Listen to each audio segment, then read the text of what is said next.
ছোট্ট শহরের এক পেট্রোল পাম্পে একদিন একটি কালো দামি গাড়ি থেমে যায়। সেখানে পেট্রোল ঢালছে ছেলেটি গাড়ি দেখে অবাক হয়ে যায়। যেন তার খুশির কোনো ঠিকানা নেই।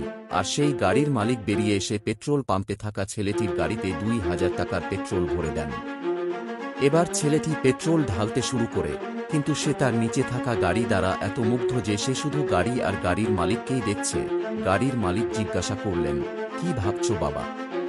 তখন সে বলল, এটা আমার স্বপ্নের গাড়ি। আমিও কঠোর পরিশ্রম করতে চাই। আমিও একজন বড় মানুষ হব এবং আমিও একদিন এই গাড়ি কিনতে পারব। পেট্রোল পাম্পের ছেলেটিকে বুঝতে পেরে লোকটি তখন তাকে একটি ভিজিটিং কার্ড দিয়ে বলেন, এতে আমার ঠিকানা লেখা আছে।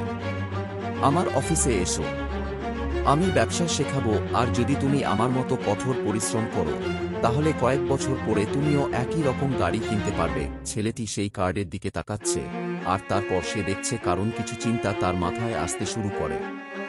সে ভাবে, পরে কি করব জানি না, কি কাজ সে করতে বলবে জানি না, হয়তো আমার যাওয়া উচিত হবে না, এবং সে সেই কার্ডটিকে ডাস্টবিনে ফেলে দেয়।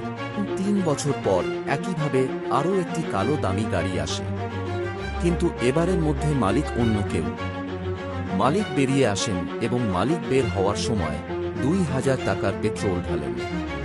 তারপর মালিক বের হওয়ার পর ছেলেটি আবার সেই গাড়ির দিকে তাকাচ্ছে, কিন্তু এখন মালিক বলছেন, ৩ বছর আগে ঠিক একইভাবে এখানে একটি গাড়ি থেমেছিল।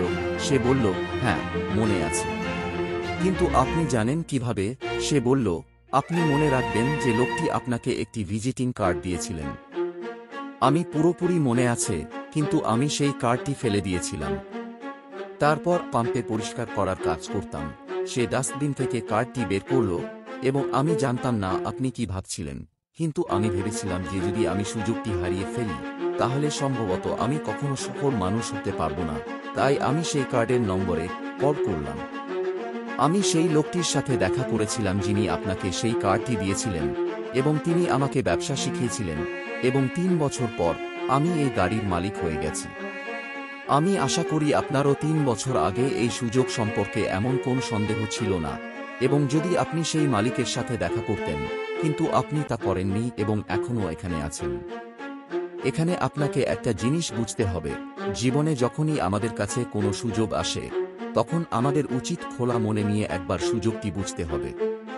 হয়তো সেই সুযোগটি আমাদের জীবন বদলে দেবে, কিন্তু বেশিরভাগ মানুষ যখন সুযোগ আসে তারা নিজেদের সম্পর্কে সন্দেহ শুরু করে, যে হয়তো আমি এটি কখনো করতে পারবো না।